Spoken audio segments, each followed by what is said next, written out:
chug some beers and make some bad gambling picks. Welcome to ChuggieBets.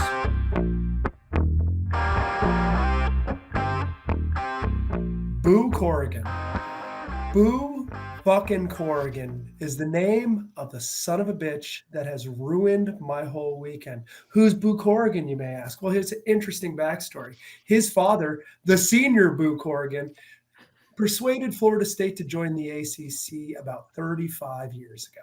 Boo Corrigan Sr., revolutionary man, made Florida State, put us in a platform, left the Metro Conference, and then we joined the ACC. I really thought this conversation was going to start with a lynching, like when you were going on a history lesson from a guy named Boo Corrigan. Yeah. I thought it was on the wrong podcast. We were going to do like a literary analysis of To Kill a Mockingbird. Yeah. Sorry, man. Boo Corrigan Jr., why does this whole story matter? Because Boo Corrigan Jr. just killed the ACC. He's the athletic director at NC State, a team inside the ACC. He's also the chairman of the College Football Playoff Committee. So he makes the final decisions. He's been that dumb white face you've seen in front of everyone talking to Kirk Herbstreit, chuckling it up for the past fucking 7 weeks as a television program on ESPN just to release the same rankings and change the numbers a little bit. So congratulations, Boo. You just killed a conference your dad really worked hard in order to preserve. I hope that feels good. I hope Boo Corrigan Sr. is dead so he doesn't have to see the debacle that you've made of the ACC, Boo Corrigan Jr. But going back to the situation that's presently in front of us, this is fucking ridiculous, right? We can all agree the college football playoff was ridiculous. The whole announcement. They nailed it. No, they absolutely did not nail it. A team won every single one of their games and didn't get in. Can you believe that Liberty's going to be having to watch this on the sidelines? Unbelievable. They leave out the Liberty Flames after an undefeated season. No, I don't really know what else to say at this point. I mean, everyone's heard this. I think the media I've seen the media be split at this point, saying Florida State was robbed, and then Florida State was robbed, but this is probably the right decision. So everyone agrees Florida State was robbed. But I was going to say, I didn't realize the connection that Boo Radley was an ACC guy and that this is all just a way to like a big fuck you, dad. Like that kind of makes it great. Like I kind of respect the move. But you think he negotiated that TV contract also as a fuck you to his dad? Yes. I think my personal opinion here is that obviously, like, there's going to be a fan base that's left wanting, right, when you've got 5 quality teams available and only 4 spots. 6 quality teams. Yeah, okay. Well, I mean, I think realistically, you lose the conference championship game, you can expect it's a long shot you're going to make it in when it's. But touche. Okay. Just to make Georgia's argument, there are the 3 best teams in the nation outside of Michigan probably are Alabama, Texas, and Georgia, and the 3 of them, their only losses to each other, and they were close games. Oh, are we doing transitive property football? No, I'm saying that if the 3 best teams in football play each other, you'd kind of expect them all to only have 1 loss, right? No, I get it. But you know what the great part is? There was a conference champion that was a Power 5 champion that didn't have a loss. It didn't have a loss. You know what they did? They did lose their quarterback. They did, and they looked like they struggled. But you know what they did? They evolved their game and covered fucking spreads. They went out in a Louisville game and covered a spread. Against Florida, they covered a spread. Was it pretty? Hell no. But you watched that defensive performance the other day and say that wasn't pretty. That was the best Florida State defensive performance I've seen maybe ever. They were fucking dominant. Yeah, I think I drunkenly texted you guys. I was like, I'm pretty sure that Florida State left the door open here because they didn't look impressive in beating Louisville. Defense. But I think so. What I was going to say is when you've got 5 or 6 teams vying for 4 spots and they're all have valid arguments, is the only right way to do that is you put in all the undefeateds and then you debate which 1-loss team gets in, and then the 2 teams with the 1 loss that didn't get in, you can say tough shit. You should win all your games, and you don't have to. It doesn't have to be an issue. Honestly, this is the way I would have done it. And they were like, what they did is they said, even though this team won all its games, we're going to make more money with these other teams, and it's going to be a better product. We're going to have better ratings, and that's what we want as a bunch of like rich old bucks that just care about lining their own pockets. And then, you know, an undefeated team gets screwed, but we all get screwed too, even though like we're all going to watch the games anyway. If they were going to do it that I way, wish realistically we didn't. That we had like, you know, the stones to just like say, I'm not going to watch these games now because this is fucked up. Like I have, you know, morals, but no, I'm going to be watching the shit out of all these games. So dude, Washington sorry, was Matt. just like a touchdown dog to Oregon. You think they're not going to go into these games and be huge dogs to these other teams? If they were going to do it that way, then they should have left Washington out too and thrown in Georgia. Wait, Like what's with the Washington slander here? Oregon's only losses were to Washington in like one possession games. I know, but So when why are you Washington was going into Oregon's that final, not a quality win? No, I'm not saying it wasn't a quality win. I'm Okay. saying the spread in that game was like 7.5 or 10 points or something. It was 10 points, Yeah, and then man, yeah, but it didn't matter that's a weird because line. the games get played on the field. And Exactly. theoretically, if you win the games that got played on the field, that should be good, right? So, It doesn't if have they thought to be. FSU was going to get blown out because Jordan Travis isn't there, then they should have also left Washington out because they might get blown out too because they go into these games as a huge dog. They're going to go into these games as a massive dog. Yeah, It'll be 2 touchdowns. I think they're 6 to Texas right now. That's Something bullshit. like I think money is killing college football, and not in like the annoying like racist grandpa way where like NIL. It's conference dollars and TV revenue that's ruining the sport because it's the old white men that don't want to pay the players that are stealing the money also, are ruining college football. There's a great way to have resolved this, and that's to have an expanded playoff, which they decided on doing 3 years ago. But they said, nope, we got to wait for TV contracts to align. So we'll do it 3 years from now instead of just doing it like right now. Like they could literally decide tomorrow that they wanted to have a 12-team playoff, and everyone would be on board except TV contracts and lawyers. So they could have boned the ACC this year specifically because the commissioner of the ACC was the main reason we don't have an expanded playoff this year. We like campaigned hard against it. The ACC campaigned hard against it. Boo? No, Boo's not the commissioner. He's just the athletic director at NC State. Look, my more specific point is the games didn't matter, right? Florida State played an exhibition game. Yes, it matters as far as the pride I have in winning the conference really fucking matters. We haven't been the ACC champs in a decade. It feels really good to take it back from Clemson, but it didn't matter to fucking anyone, which is a shame because you won 13 games. You got all these games on your schedule. You won them, but the TV executives were like, meh, it doesn't matter. No one gives a shit. You don't have the SEC painted on your field. You don't have Big Ten painted on your field. You're Georgia, bud. You get to claim a national championship just like our boys. Yeah, Danny, what's on your hat there? It's UCF. Oh, you're talking what? 2018 national champion UCF Golden Knights? 2017. Oh, I don't know. It's imaginary. So who cares what year it is? Look, guys, this is going to be the hottest take I can take. If we go undefeated, I don't want to claim a national championship because you're dumb. You're going to claim it, and you should. Yeah, it's very dumb. We don't need to do that. We have national championships that are legit. They're 93, 99, 2013. If I were in your situation and we went undefeated this year and beat Georgia after being left off, I would 1,000% claim this is another national championship. One of our national championships, we had like 2 losses and there was an undefeated team. Well, that was the good old days. One of our national championships, we lost the national championship. It's the best. That's a good point. So 2002. I was fully prepared to come here and argue with Al about Bama versus Texas. We were texting all weekend and we all agreed Michigan 1, Washington 2, Florida State 3, and then Danny and I thought it should be Easy Texas. solution. Al thought it should be Bama. And I would have argued till I was blue in the face. And we're all right. Right. I would have right. felt like emotional about it. I would have just argued because that's what we do here. We're all kind of assholes and we like to argue. The Florida State one feels bad. It doesn't. Yeah. It does. It doesn't feel right. It feels like these kids got screwed.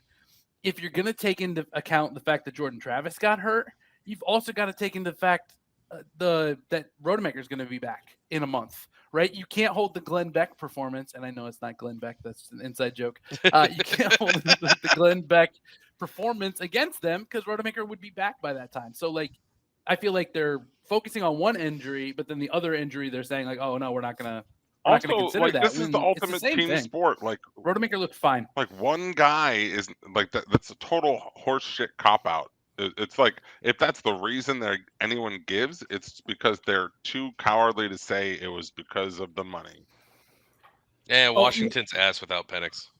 Also, it's great that Jordan Travis was like, I'm sorry I didn't break my leg earlier so that the committee could have a longer look at our offense to show that they were playoff I don't worthy. understand. What a guy. That's a class. Like that's a perfect act. place to like you cannot say the wrong thing.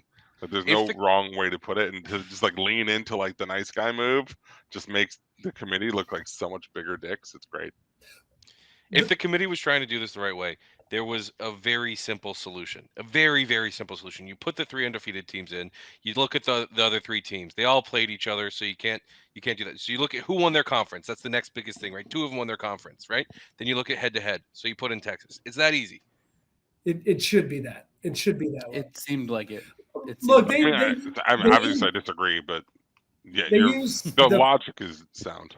They use the Jordan Travis. Nobody could argue with that. Nobody could argue with that. If you say that, I think winning a game, losing a game the first week of the season is like, who gives a fuck, and beating the number 1 team in the nation in the biggest conference as a like 8-time national champion is a little more important.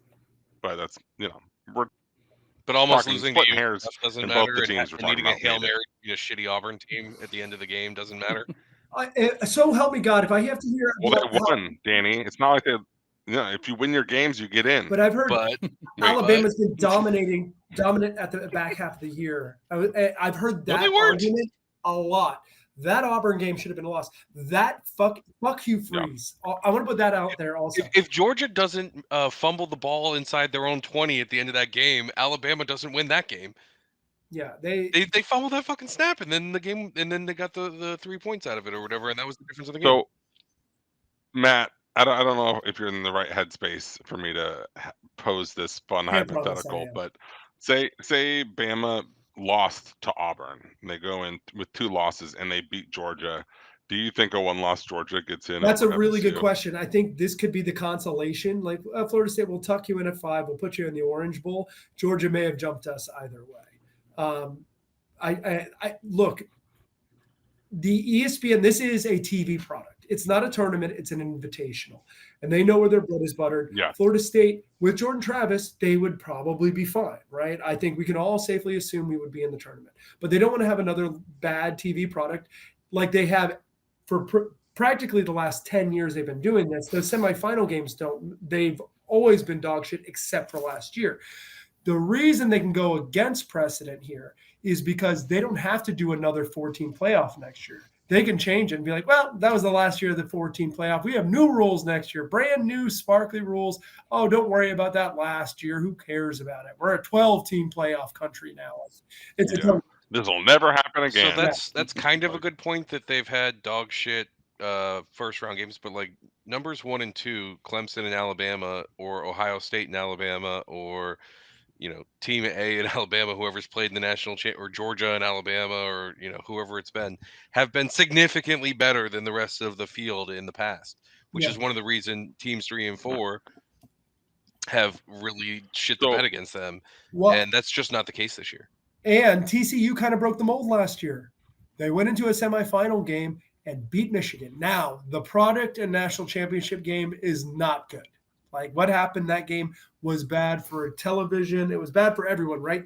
These TV companies. Good for my wallet. Good for your wallet, but bad for like all the companies that are trying to protect their bottom line. The college football is it's run by the TV companies. Let's just admit it. ESPN has a huge stake in this, and they drive a lot more than any stupid conference. Yeah. TV networks are way too involved in refereeing. They're actively making the decision. We're letting TV networks decide who is in the playoffs, quote unquote playoffs, and then we're upset about who they choose. Sometimes they decide what's pass interference and what's not. They decide what's roughing the passer and what's not. To Danny's point though, he was what were you talking about? Shit, my brain just derailed. Oh, like bad TV, right? So like a team that is potentially undeserving makes the playoff and they get boat raced. But if you have an expanded playoff like the NFL has, you can use that as a storyline to be like, look how good this team is that blew this other team out, even though they made the playoffs. I mean, someone from the NFC South is going to make the playoffs and host a playoff game. Yeah. You know what I mean? We're talking about teams that are like fighting for 500. Like college football. And if you do put Florida State in and they win, like what a fucking storyline, right? If they win that first game, like they're winning it for Jordan Travis with the backup, like that would be incredible too. But they robbed us of the opportunity to potentially see that, which is bullshit. NCAA Division 1A acts like having a large playoff is something in football that like they'll never be able to figure out. But like, literally every Division 1 AA has a pretty big playoff, and Division 2 has a big playoff, and Division 3 has a big playoff, and literally every high school state has a big playoff, and middle schools have a big playoff, and Pee-wee football has a big playoff. Hell, I just lost my first game in a fucking softball playoff because we could figure it out in a beer men's softball league. Every sport in America does an expanded playoff except yours, because you're the only one who doesn't give a fuck who makes national championship. Danny, how did y'all lose your softball game?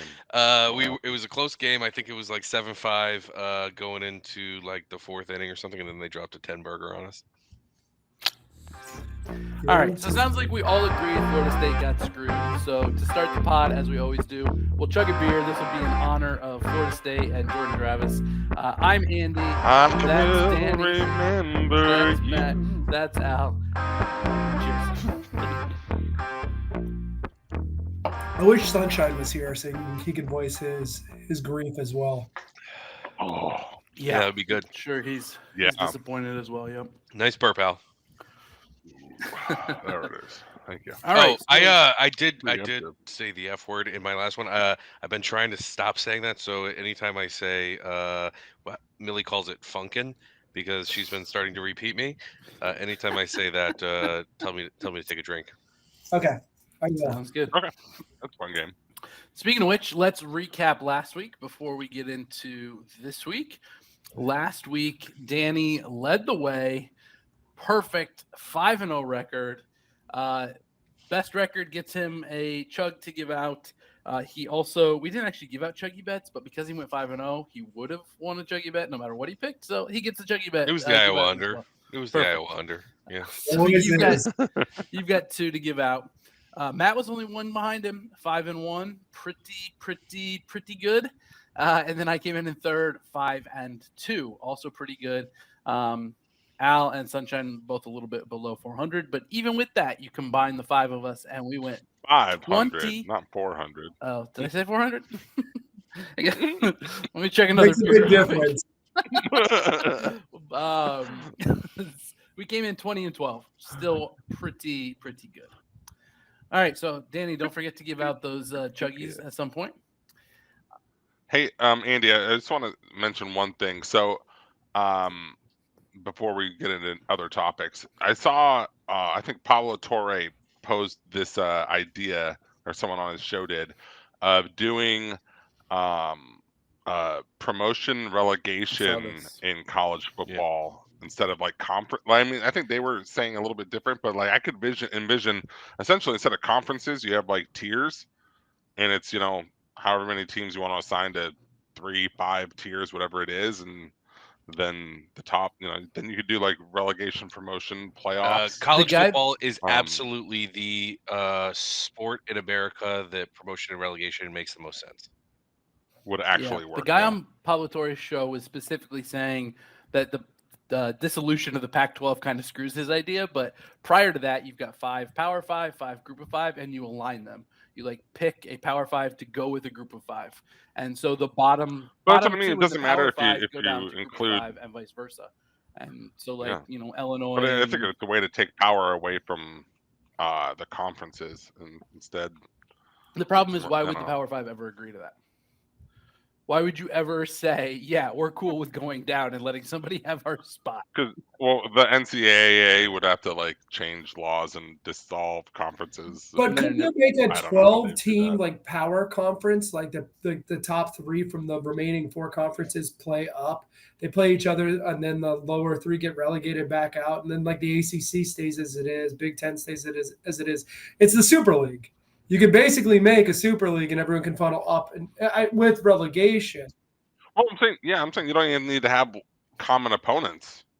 You could have it be like all Power 5 conferences in one tier, and then depending on how those teams shake out, you get like Stanford, Vanderbilt, and South Carolina playing for the playoff, like relegation. Promotion to the Champions League or whatever that Super League. Yeah, yeah. No, I think that would be really entertaining. Yes, this is the sport to do it in.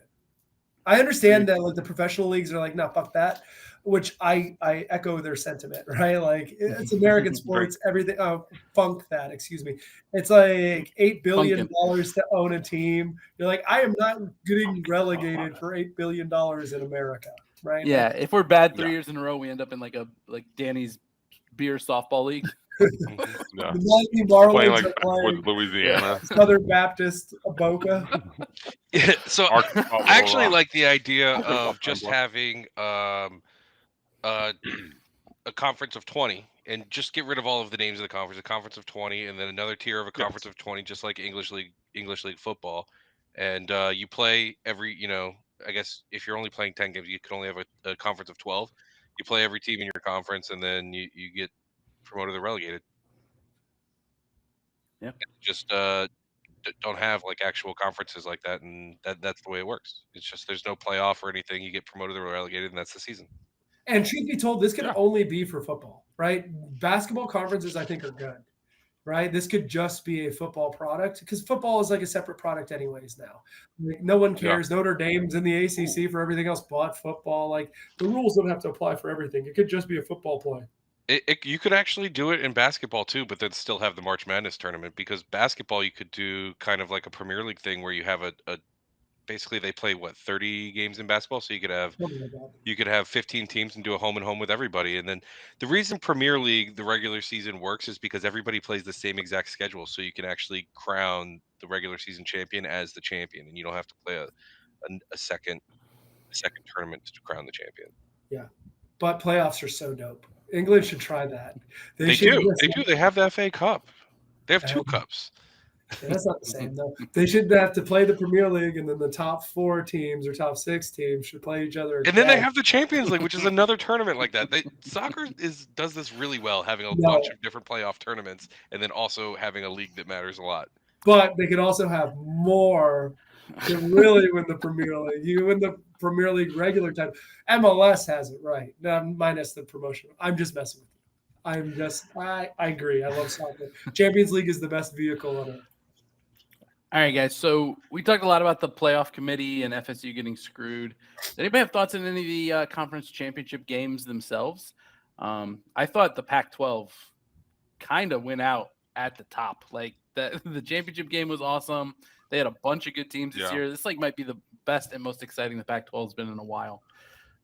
It's a quintessential send-off, right? And you have 2 like historically good Pac-12 teams. Just slugfest. And the only way it could have been better was if it was 54-51. No, because my under wouldn't have hit. But it's crazy that the 2 teams, we're talking about a historically good Pac-12 season, which I agree with. They were awesome this year. And we talked about it in the preview podcast. We thought the Pac-12 was going to be like the has, and there's going to be a lot of has and a bunch of has-nots. But one of those has was not USC. That's the craziest part to me. But that game was awesome. Awesome. And Washington's defense looked better than I expected against a high-powered Oregon offense. So I'm excited to see what they do in the playoffs. Yeah, they only gave up 31 points. Dude, I mean, it's also like it's relative. It's like a basketball, like per 100 possessions kind of thing. Oregon creates a lot of habits, making a lot of the tempo. Any other games anybody wants to talk about? Go ahead, Matt. I'm done. I'm kind of over Michigan. I was on the Michigan bandwagon. I do not want to hear anything bad about Florida State's offensive performance the other day. Do you know that Michigan scored 2 touchdowns, right? Do you know what the average length of those touchdown drives were? Al, take a guess. The length of the 2 touchdown drives Michigan got the other day.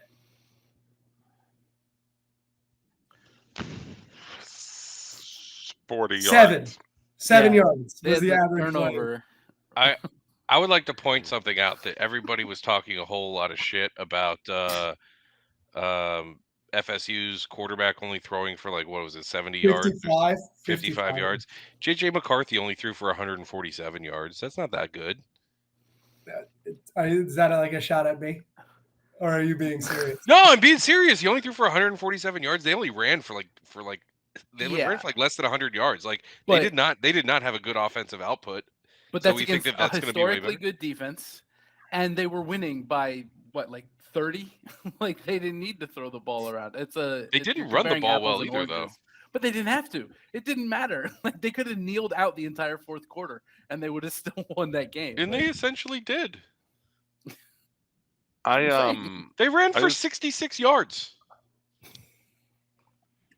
Yeah, that's stinky. You know, they shouldn't even be in the playoff. No, I'm not saying that. They did cheat a bunch. I'll say it. You know what's? There is 0 quality wins in the Big Ten. Not one out there. Not a single one. Ohio State. Fair enough. Nope. Also, I think Trevor Lawrence just died. I thought his ankle's broken, sucks. and they missed the field goal. Fuck the Jags. Take him out of the playoffs. You can't have a broken leg. You cannot have a broken leg. No, I think it's probably a serious. Could you imagine if the Patriots, like fun. back when Drew Bledsoe got hurt, they were like, "Nope, you're out of the playoffs. Tom Brady, you're just not good enough." No. None of us would have ever heard of him. Is Eric Girard? No, who's the quarterback at Jacksonville forever? Girard. David Girard. David Girard, is he still the backup there? Because I hope he is. I love that guy. He played for the Dolphins for a little while. I know. No. I'm just messing around. I just think of him. Whenever I think about Jacksonville quarterbacks, for some reason, it's him. And I don't even know Mark his name. Brunell. I think of left-handed Mark Brunell running around. Bortles. I thought the SEC championship game was entertaining. It was. I think you saw Georgia look super injured. And Ladd McConkey looks slow. Bowers didn't look the same. I don't know, man. Like you could see the fatigue that wears on during a college football season. But Alabama went out and won it in a dumb fashion. But they won the games. But I thought the game was overall entertaining. Those night games, unless you were a fan, were not particularly entertaining at all. No, Texas looked I enjoyed it.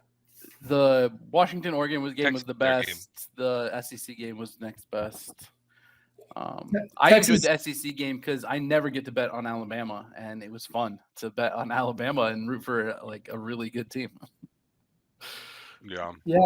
The Texas game wasn't that interesting. Quinn Ewers threw for like 500 yards. I get why that's Texas fun for you and your dad, but like the game was over.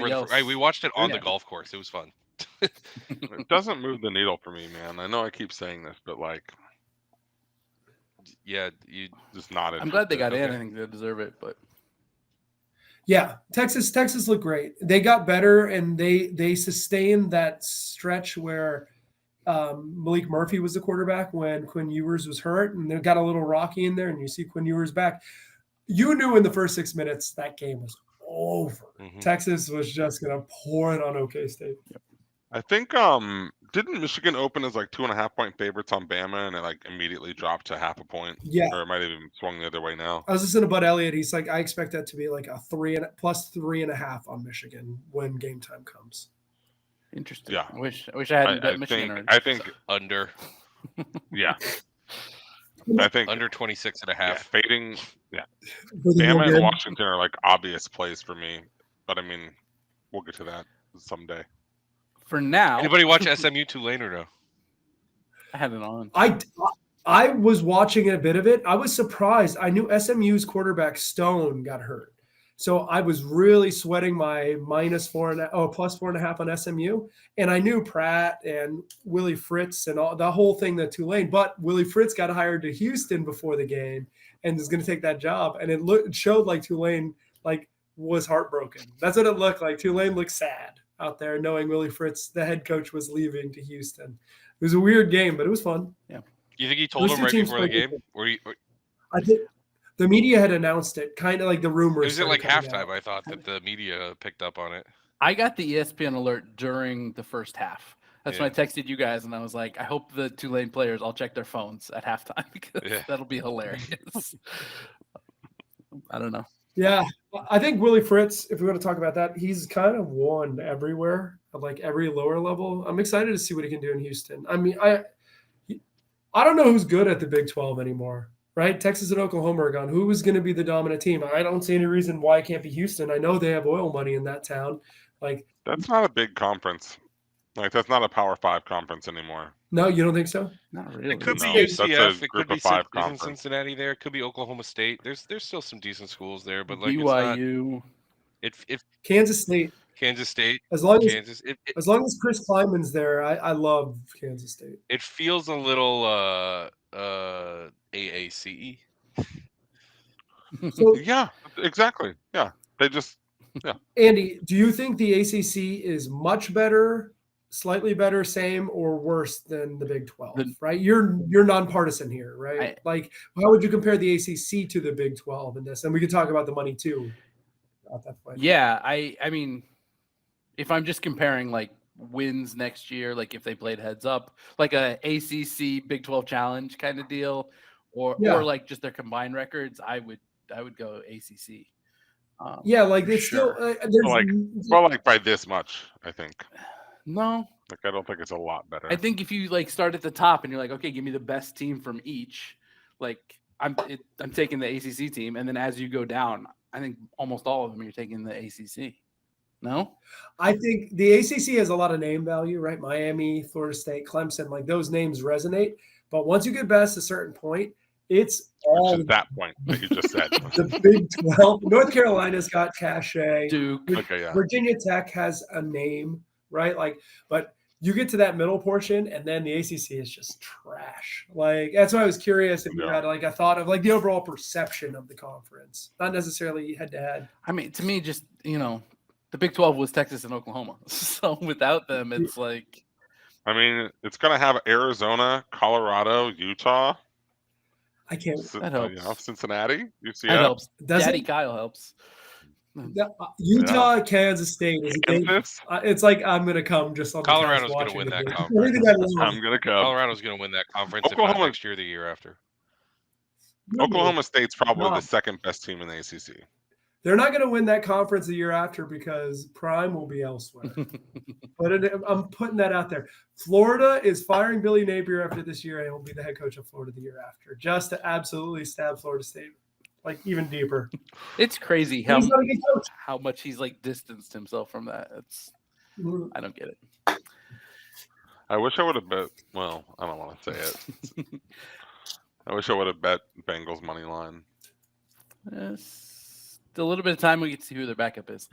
The Heisman finalist candidates were released today.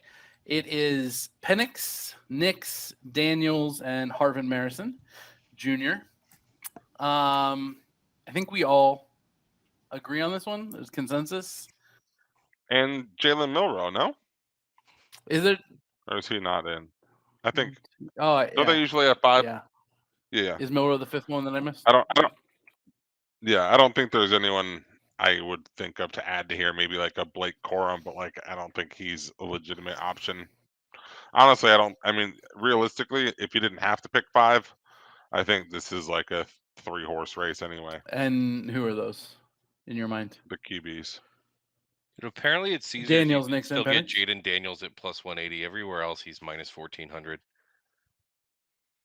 Yeah, where do you see him plus 180? I was just looking at Vegas Insider. You have to like drive to Louisiana for that, though. They have Bo Nix at minus 240. Well, if you put in a big enough bet, it's worth paying for a flight. But I don't think you're going to get it at plus 180 whenever you get there. Might want to validate that. That's a good point. So we all agree it's probably Jaden Daniels. Yeah. I mean, the books all agree too. It's basically said and done. No, I mean, 1,400. That's ridiculous. I kind of like that that he's getting the love, because usually you have to be on a team that like makes the playoffs, or at least comes close. Yeah. I kind of like that he really is the most valuable player. I think a lot of people were talking shit about the prospect of Jaden Daniels winning the Heisman on a 3-loss team last week, and now we look at like who's actually in the playoffs and like what the caliber of player is behind it. I mean, realistically, I think Penix is the only viable option behind him. But even looking at the stats, I don't think people realize how insane season it is. Like the passing stats are pretty similar, I think. But if you add in but he also ran for like 1,200 yards. Yeah, and like 20 touchdowns or something. Yeah. Yeah. So like, you know what? if he was only a quarterback and like that didn't do any running, it'd be like a viable, argument to be made. But he's like a Heisman running back and a Heisman quarterback put together. Yeah. Well, you could feel good as the Chuggy Bet listener, knowing that we've been talking about this for like 8 weeks, how good Jaden Daniels is. So you should listen to this because we were right. We were right. Yep. Bo Nix has an argument in the passing, by the way, not Michael Penix. Penix has the argument of being the best player on the team in the college football playoff. Yeah, best player on the most important player for sure. Like as far as his team success is going, it's predicated on Michael Penix being good, and he hasn't even looked great, but he's good enough right now to get the job done. And like his QBR, not his QBR, whatever the PFF stats are, has dropped since September. I think he's probably hurt, right. I think everyone's kind of like stumbling across the finish line a little bit. So I mean, there's a chance Bo Nix still gets it, but it's going to be, yeah. It depends on how racist the voters are. If Jaden Daniels didn't exist, I think you're correct. Yeah. I think Bo Nix as on a 2-loss team that doesn't make the playoffs with the stats he has. You're still arguing against me, but I was just there to make the racist voters joke. Yeah. Okay. So here's a thought I just had. I was thinking of Michigan, like who from Michigan could be, invited to the Heisman ceremony. I'm like, if any school was going to have like a O lineman get invited to a Heisman ceremony, it'd be a team like a school like Michigan. Obviously, it's never going to happen, but it got me thinking, who's the best defensive player in the country? And like this, because this group is not that talented. Well, not to say they're not talented. It's a less intriguing group of 5 going to the Heisman ceremony than other groups have been that had defensive players involved. So I wonder, I mean, I don't know offhand, but if anyone has a name they could pull from a hat that's like best defensive player in the country. Turner at Alabama is pretty special. The end. I can't remember his first name. Or like McKinstry for Alabama is also maybe. I don't know what his stats are like. He's been getting doubled the last few games where he's had a takeover. He's been unbelievable. Jared Verse is he's used an offensive lineman to sack a quarterback using the offensive lineman as the field in each of the last 2 games, which is the dopest move you can do. Just push a fat white guy backwards into your quarterback. Someone with someone hilarious every time. But McKinstry's really good. Michigan's got a gang of guys that I can't ever say Satterison, or it's something like that. He's really good as well. Sagittarius, that's it. What about Georgia's corners? They have some really Georgia's good cornerbacks. Shoot, what's his name? I don't know their names. Kamari Lassiter. Malachi Starks. There you go. Maybe his name. Malachi Starks is really good. I'm sorry, I totally put you guys on the spot there. I didn't have any names to add to the conversation. No, I mean, honestly, in the SEC, Alabama's corners are also awesome. You could pick any of those 4. Yeah. What about the polar bear, Matt? Do you want to put him on the list? No, he's been finally playing dominant at the end of the year. They've all turned it on at the end of the year. Fisk has played well. Florida State's defense, I'm telling you, that game the other day was remarkably Isn't there like a It D was lineman out at special. UCLA or something that was supposed to be a high draft pick? I don't even know. I didn't watch him They play have at all. But there's a bunch of really good. Latu. Yeah. I'm looking here. This draft has him projected to go 4th to the Bears. Wow. I don't know about all that. I mean, it has him taking Caleb Williams at number 1 because they've got 2 first-round picks. So I was about to say something really dumb, and I'm glad I looked it up first. I was about to say I think Marvin Harrison Jr. had a much better year last year, and he hasn't really produced as good of numbers this year to get him like at the Heisman. He has almost the exact same stats as last year. So 67 receptions for 1,200 yards and 14 touchdowns. That's pretty good. And that's with a pretty significant quarterback drop off, right? Like, seriously, McCord was not as good as Stroud. Yeah, Stroud's pretty good. I think we're all learning this as NFL fans. And CJ Stroud is not to be slept on. Andy, Pro Football Focus has Jerzon Newton. Johnny Newton. He's a stud. He's awesome. Yeah. Johnny Newton's badass. You know who the Jags' backup quarterback is? It's CJ Beathard. Beathard? Yeah. That Beathard is it? Yep. Here's I do want to tell you that 0 career game-winning drives in fourth quarter overtime. So, okay, sorry. Can I derail the conversation just for a quick second? I'm the only one allowed to do that, Matt. I've done it like 5 times here. Sorry, go ahead. And early on, there's a couple interesting ones. I know Kyle McCord's in the transfer portal. Why do you think Kyle McCord's in the transfer portal? Because did Ohio State tell him to leave? Ryan Day was asked yesterday, "Who's your starting quarterback going to be next year?" And he said, "I don't know." And then today, McCord entered the portal. That's why I was like, "Why the hell? If you're a quarterback at Ohio State, there's very few positions. There's very few." Positions at schools where you should feel really confident. Quarterback at Ohio State and like quarterback at USC feel like they should always be good. Yeah. Right. And if you were the starter this year, but if he said that, that makes sense. He's got a chance to cash in, man. Let him cash in. Ohio State. Where is he going to cash? He's hopefully Ohio State. Cam Ward at Ohio State. I'm putting that out there right now. Cam Ward will be at Ohio State. Walter Nolan. I don't know if you know this name. He was the number 2 prospect 2 years ago, and he's been awesome at Texas A&M as an interior lineman. He smells like University of Miami so bad. Well, we're losing our really good interior lineman is. I don't know his name. Taylor. Yeah, Leonard Taylor. But our best guy's still there. Bain. So. Yeah. I just think it's for now. He'll be the best. He'll be the best defensive player in the country in a couple of years. I bet you his NIL contract, wherever he plays that season, his NIL contract will be meaty. It is going to be good. But there's like 40 quarterbacks that are in the portal right now. Right, some really cool ones like Dante Moore at UCLA. Top quarterback coming out of high school last year is leaving UCLA.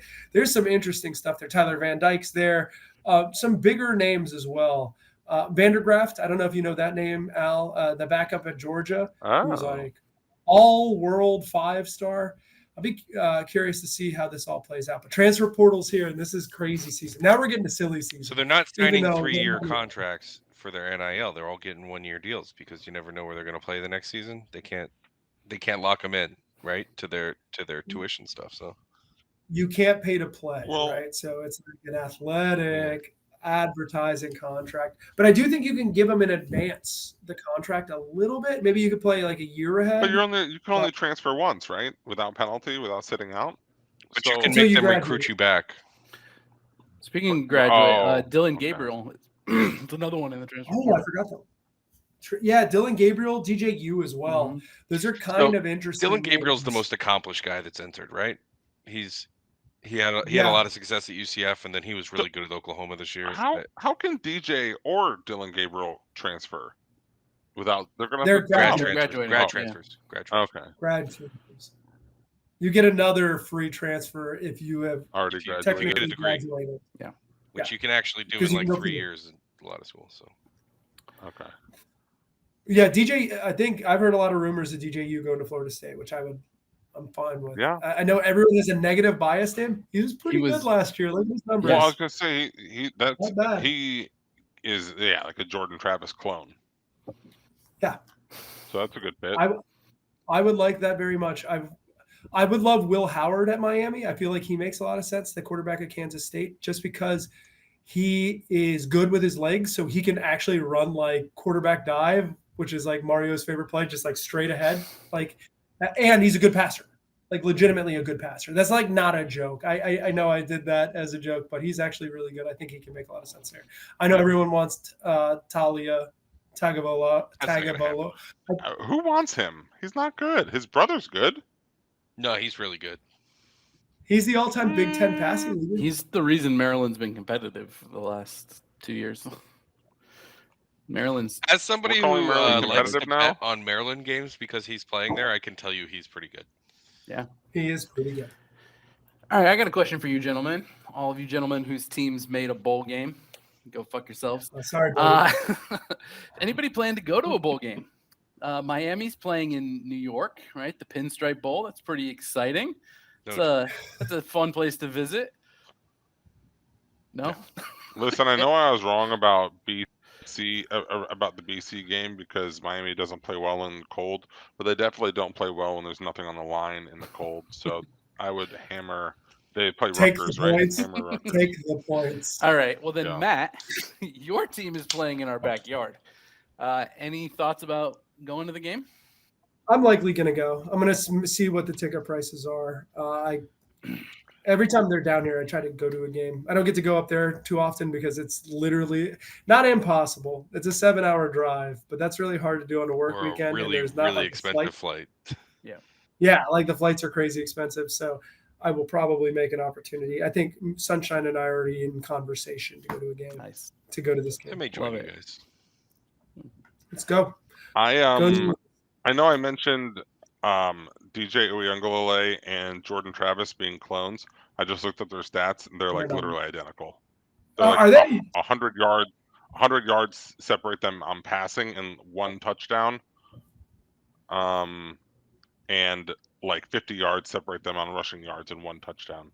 Well, DJU has a really bad perception because he wasn't amazing at Clemson, right? And they set the bar pretty fucking high at Clemson. Between Deshaun Watson and he like raped 0 masseuses while he was at Clemson. Yeah. No, he's just actually a very decent person too, I guess. Like, I mean, Travis had a better completion percentage, but otherwise, pretty happy with that comparison. But going from Deshaun to Trevor Lawrence, that's pretty good back-to-back quarterback thing. That's basically like going from Brett Favre to Aaron Rodgers. Yeah, exactly. To Jordan Love. To Jordan Love. Jordan Love's perfectly fine. He's capable. Like DJ, but people didn't like him because he wasn't Aaron Rodgers. To go back to Andy's question, though, I don't think I'll ever travel to a bowl game that my team is in unless it's like a really good destination I want to go to for like other reasons as well. Or maybe if it's a national championship, but at this point, I feel like that ship sailed.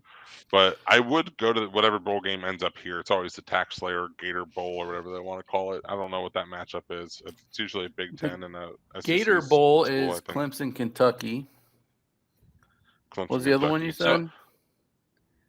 That's it. That's so Al, the Slayer Bowl, the bowl game, bowl game deal is. It sucks that our bowl game down here is the Orange Bowl, but we used to have the Florida Marlins Bowl or whatever too, and like. You can very often just get free tickets to those through work or something. I used to get them when we worked at Deloitte. You get free tickets to shit all the time.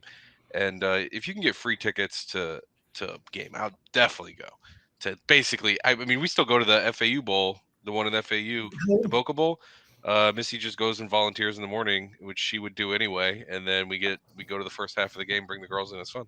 Danny, do you know who's playing in the Boca Bowl this year?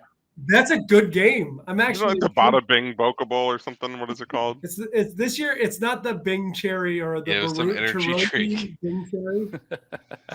No, who's playing? It is just the Boca Raton Bowl. It is Go ahead, South Florida, Syracuse. South Florida, Syracuse. I think it was Iowa last year.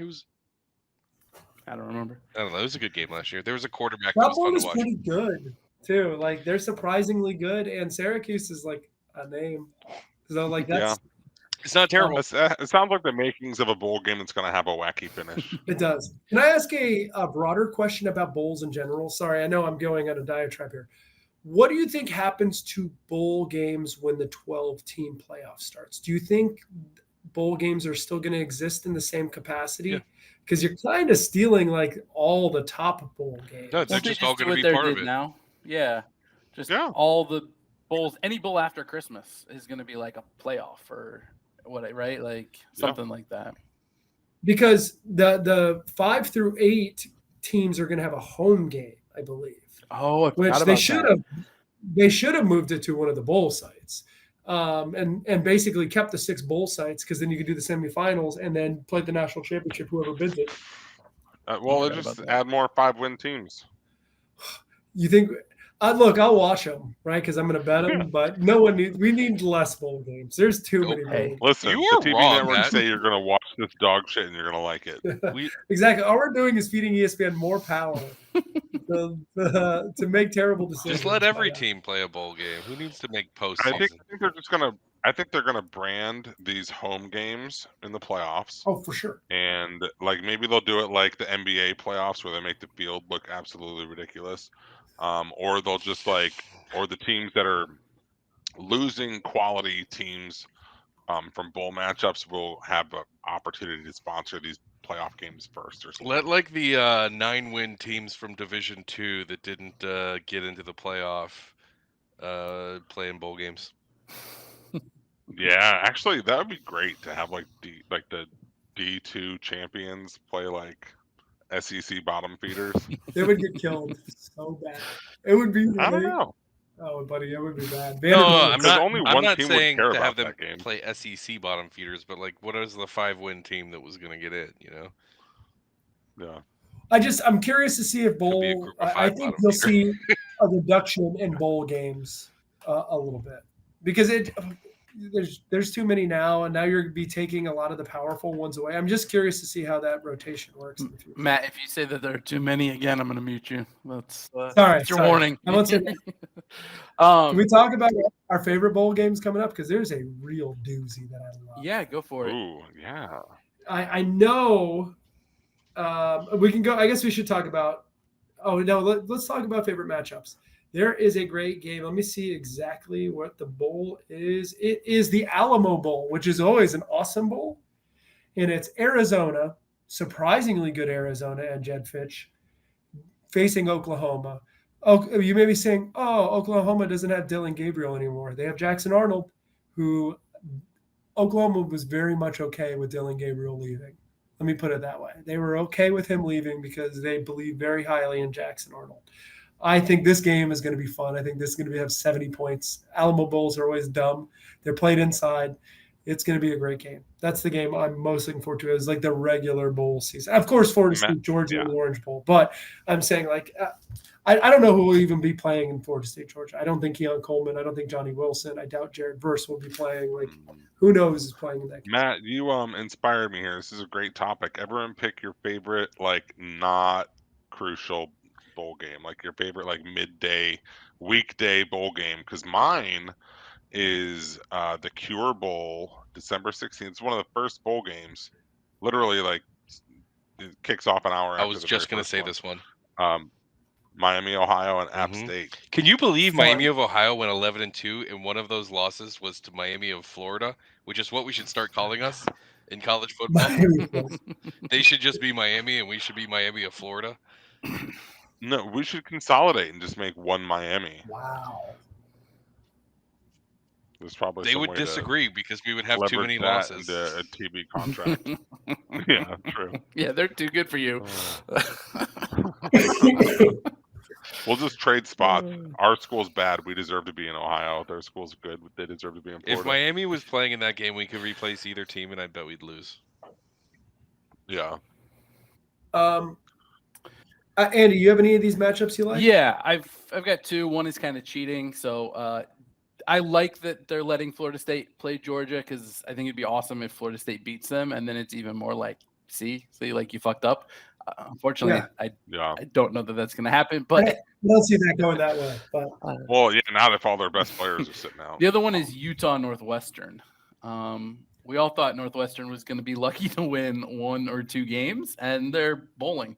But I think Utah can put them in their place, which will be fun to watch. Yeah, it'll be a Styles Big Fights game. Actually, they're kind of the same style. It's actually going to be just a fight. Yeah. So it seems like a rude matchup, like Oregon Liberty. Just like these two teams are not evenly matched. They're not. Like not even in an interesting way. I don't know what 76 Birmingham is, but that bowl is going to be a good game. Troy versus Duke. I think that's going to be a pretty interesting matchup. I like that one too. Yeah. I wish we had Riley Leonard in it because I think that would be really fun, but he's in the portal. Well, yeah, he's transferring. Well, he's in the portal, dude. They do this just so they can be recruited back to their teams. It's just they're not, buddy. They're not gonna. That's not gonna happen. This one's gonna. He's going to Notre Dame. He gone. I'll report that one here with confidence. He's going to Notre Dame. Interesting. Okay. Okay. So sorry, I have to backtrack. I know I just said earlier I'm not going to go travel somewhere to go see a bowl game in all likelihood. But if there were one, it would probably be to go see Coastal Carolina in Hawaii. The Hawaii Bowl. That's a pretty good one. Although it's on the day before Christmas Eve, so that's not happening. I thought you were going to say Eve? Georgia Tech and UCF in the Gasparilla Bowl. Ooh, It's close. Yeah. That's actually that's a kind of a fun matchup. It is. It's That's a 2 more 6 fun teams from Power 5, quote unquote, conferences. There's going to be a lot of gold and a lot of titties. Yeah. That's every Tampa Bowl. So speaking of all these bowl games and all these crazy sponsors, Matt, I think you said something before we started that can't believe I waited an hour to ask you this. You said that one of the bowls is going to have an edible mascot. What in the funkin' does that mean? So we have the Pop-Tart Bowl, previously known as the Cheez-It Bowl. I went to the Cheez-It Bowl last year. I saw King Cheez-It sit on a crowd, and Cheez-Its exploded out of a confetti cannon. They put on a hell of a bowl. So I'm assuming Pop-Tart is under the same conglomerate that Cheez-It is, and they're just like rotate foods every year, and they're just like, hey, here's a dumb thing we can do. That's actually a great way for like a conglomerate brand to just like be like, oh, hey, don't forget we also own this brand. Next year it'll be Frosted Flakes. And, Exactly.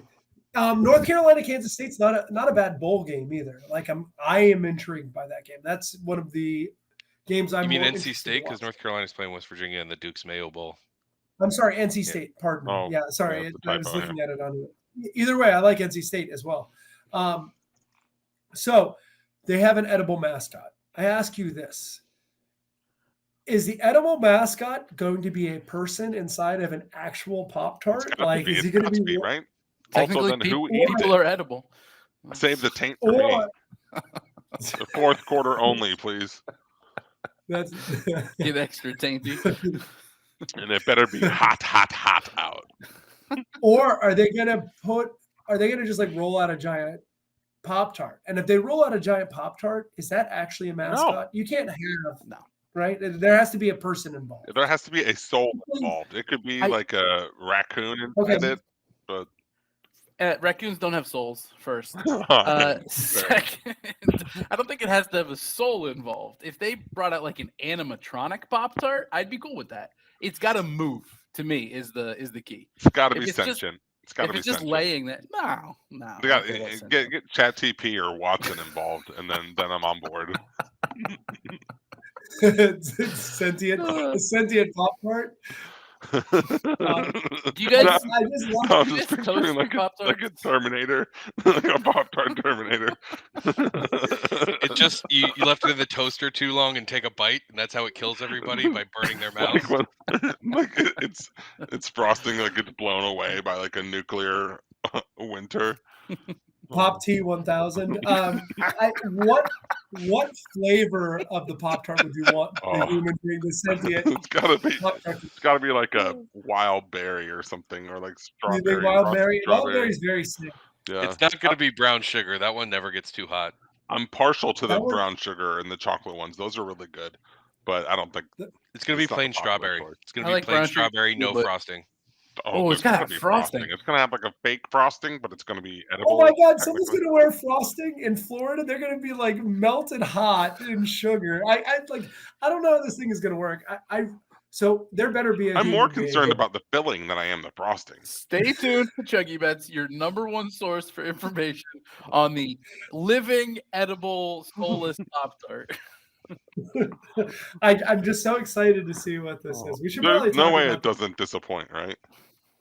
No, I'm really looking forward to it. Do you guys want to talk about the playoff games at all? Yeah, Or let's talk about it like in depth next week, but let's just give like one word answers. Instant reactions. Yeah, Al, Bama, Michigan, who you got? Yeah, I would be hammering Bama and also hammering Washington. I said that earlier.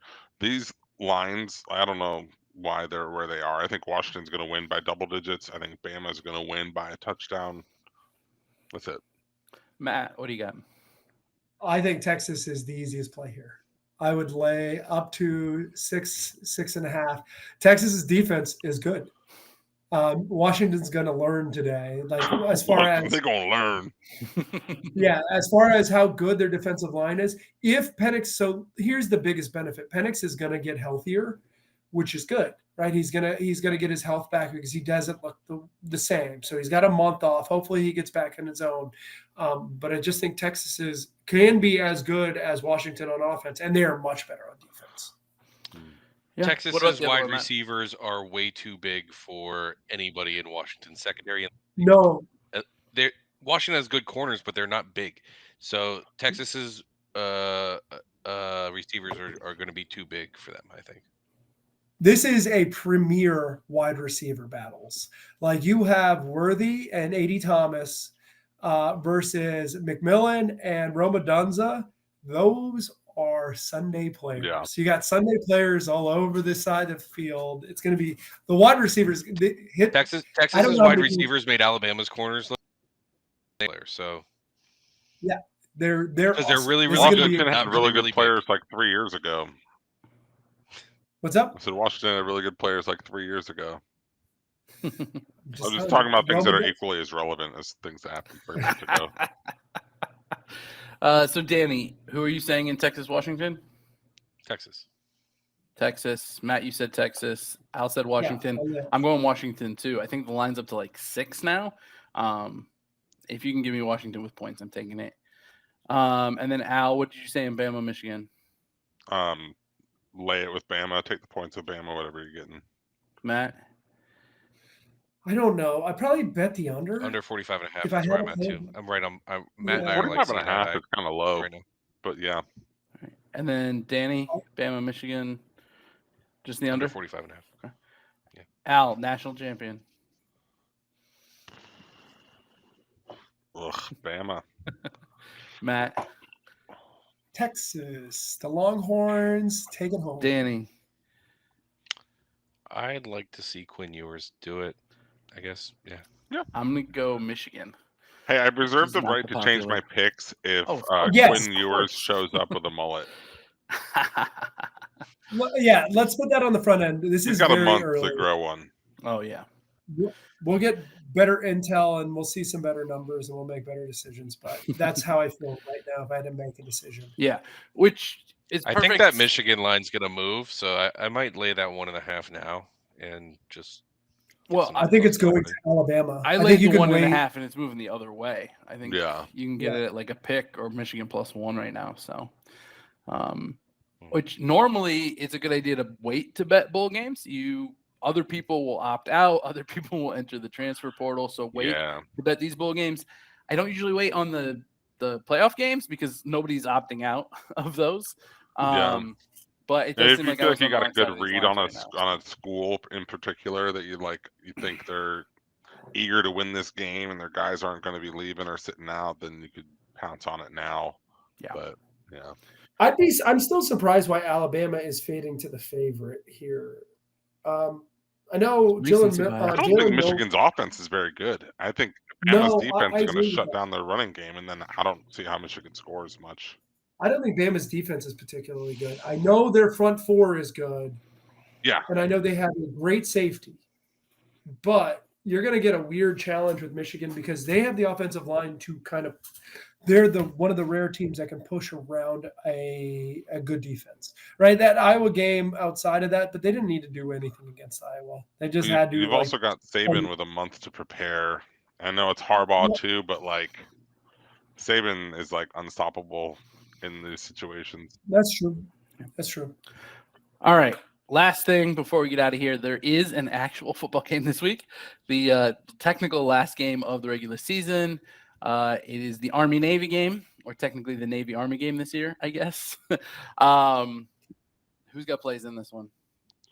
I got it at 28.5, but I would bet it all the way down to 9. I assume you're talking about the under there. Yeah. Yeah, I'm going to join Danny on the under. The stats are ridiculous in armed force battles, and this is a perfect armed force battle for it to go under 28.5. It is, but that is a low number. Like that's it's usually like 36. Yeah. You said that about Iowa too. Yeah, and it usually covers like without a sweat, though, Andy. That's the part you're forgetting to mention here. That's true. All right, you know what? Didn't we do this last year? And when it was like 27 or something, or 20, it got under 25, and then the game was like 9-3. It's I'm seeing there's still a 28.5 out now. So yeah, I'll do under 28.5 too. Let's go. Okay. Team ride. Hell That's yeah. like 27.5 feels gross. Let sunshine down for it too. That's actually no. Don't do it for him. He's like towing the line. So that's a Cyclone on the under 28.5. I am also going to take Army and lay the points. I got it at 2. I think it's 2.5 right now. I would definitely still take it if it stays under 3. Once it hits 3 or higher, I'd probably stay away. But yeah, it looks like there's a couple books at 3, but mostly it's at 2.5. Yeah, 2.5 is still fine in my estimation. Anybody have anything else? Ooh, what about the prospect of a non-offensive score in that game? I wonder what the odds are. I feel like that game always is ripe for like a safety or a defensive. Oh, a safety. Touchdown. Safety, yeah. Safety is the only one. No defensive touchdowns because there's no touchdowns. Yeah. A fumble, scoop, and score. Yeah. Yeah, I don't know. Just looking for some fun to mention in there. Yeah. I do think it's important for everyone to note on this point going forward. Don't go crazy betting bowl games. Then like the numbers, everyone's numbers get friggin' weird because people are opting out.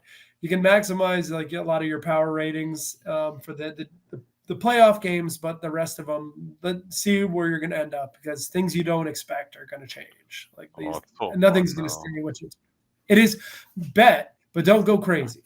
Don't go crazy. Yeah, it's a whole different animal, right? And it's really like a small sample size, right? I know there's a lot of bowl games, but like each team only plays one bowl game a year, and so like it's hard to gauge all of that. Teams don't play the same because they've just had a month off. People opt out, then they've got freshmen playing, and it's weird. Just so have fun. When you're betting, make sure when you're betting you take those things into advice. So like check to see if a coach quit or if one of their star players declared for the draft and isn't going to play, stuff like that. Yeah, avoid the seeing a matchup and going, oh, that team is a name that I know is always good, and that team isn't. Take the good,